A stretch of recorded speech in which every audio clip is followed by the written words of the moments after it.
আসসালামু আলাইকুম। এটাই আমার জন্মস্থান, আমাদের বাড়ি। যদি আরেকটু বলি, খোদা যদি লিখে রাখে কপালে, এমনও হতে পারে এটাই আমার শেষ ঠিকানা। আমি এখন দাঁড়িয়ে আছি আমাদের বাড়িতে ঢোকার ঠিক মাঝামাঝি পয়েন্টে। যদি একটু ঘুরিয়ে দেখাই, এই পথ থেকেই এখন আমাদের চলাফেরা বেশি হয়। দুই পাশে বিস্তীর্ণ কৃষি জমি, হেঁটে চলছি পথ ধরে। পাখির কিচিরমিচির শব্দ। আমার মনে হয় আমাদের বাড়িতে যত প্রকৃতির পাখিদের বসবাস, পশু পাখিদের বসবাস, এটা এখন কম এলাকায় আছে, এরকম পাওয়া যাবে। লোকজন কম থাকার কারণে গাছপালা বেশি হয়, ওদের বসবাসের পরিমাণটাও বেশি। এই আমাদের বাড়ির সবচেয়ে বড় পুকুর বলা যেত এইটাকে, আমরা এটাকে দরজার পুকুর বলি। দেখাবো, সামনে মসজিদ, এটা হয়তো আগেও দেখিয়েছি কয়েকবার। এটা নিয়েই আমার যত স্বপ্ন কল্পনা ছিল। যাই হোক, যতটুকুন স্বপ্ন দেখেছি, আলহামদুলিল্লাহ আল্লাহ আমাকে সেই স্বপ্নটুকুন পূরণ করার সুযোগ করে দিয়েছে।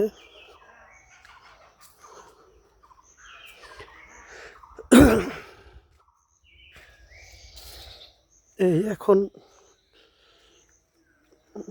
আর ওভাবে এটার রক্ষণাবেক্ষণ করা হয় কিনা আমি জানি না।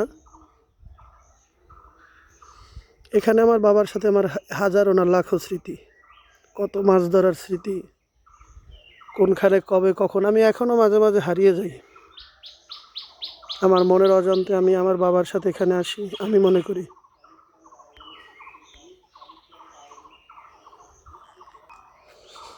আমাদের বাড়িতে ঢোকার মূল পথ, ভিতরেই ঘর,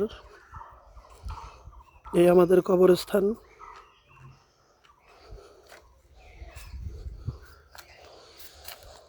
বাসটা পড়েছে, এই আমার বাবা মায়ের কবর, আমার মায়ের কবর, পাশেই বাবার কবর। মনে হচ্ছে মায়ের কবর এখনো শুকায়নি। আর যদি আল্লাহ তাআলা চায়, হয়তো এখানেও হতে পারে আমার ঠিকানা। আমি এভাবেই ভাবি, এভাবেই ফিল করি বলেই ছুটে আসা। আমি যখন গ্রামে আসতে চাই, আমাকে কোনো ব্যস্ততাই আটকাতে পারে না, চলে আসি।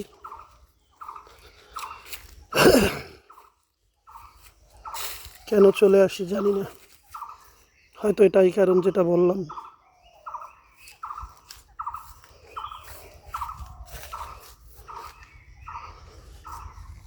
আমাদের গ্রামে, আমাদের বরিশালের ভাষায়, পুকুরে বাঁশ দিয়ে মাছ ধরার যে একটা প্রযুক্তি তৈরি করা হয়, তাকে বলে সাগরা। আমাদের এখানে এই জায়গায় স্থায়ীভাবে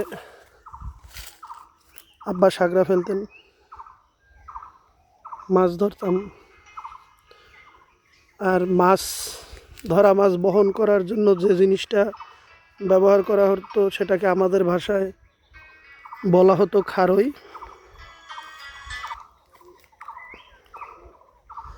আমি খারই রাখতাম, আমার মনে পড়ে। তারপরে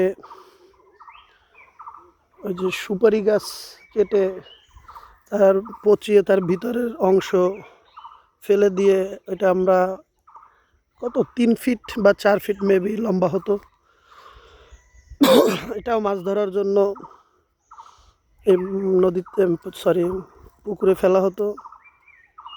অনেক দিন পর পর তোলা হতো, এটাকে আমরা বলতাম চুঙ্গা। এই সাগরা, চুঙ্গা, আব্বার জাল, এমন কোনো, মানে যদি ওইভাবে ছোটো করে বলি, সপ্তাহ নাই যে আমি, এমন কোনো সপ্তাহে না, একবারও না হয় যে আমি হারিয়ে না যাই। আব্বা মারা যাবার পরে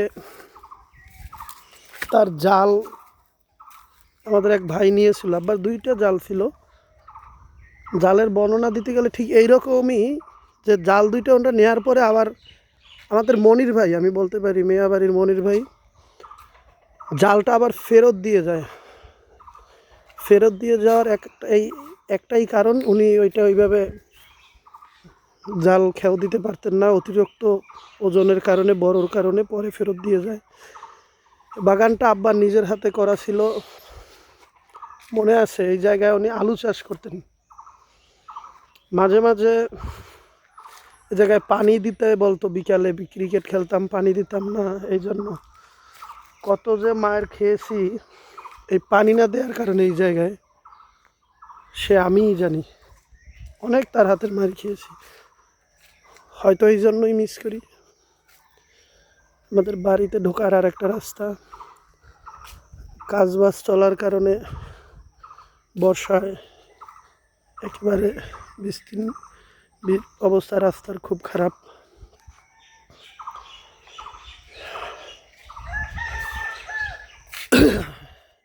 এই যে আমার ঘরের একটা অংশ দেখা যাচ্ছে এখান থেকে। যাই হোক, কণ্ঠটা তো ক্লিয়ার না, সবারই জানা, কথা বলতে খুব বেজে যায়, কষ্ট হয়। আসলে এর মাঝে আমি প্রায় হাঁটি একা একা। আমি এর মাঝে মাঝে মাঝে হারিয়ে যাই, আমার ঘুমের মাঝে, আমার মনের অজান্তে অনেকটাই। কেন হারিয়ে যাই সেটা অজানাই কারণ।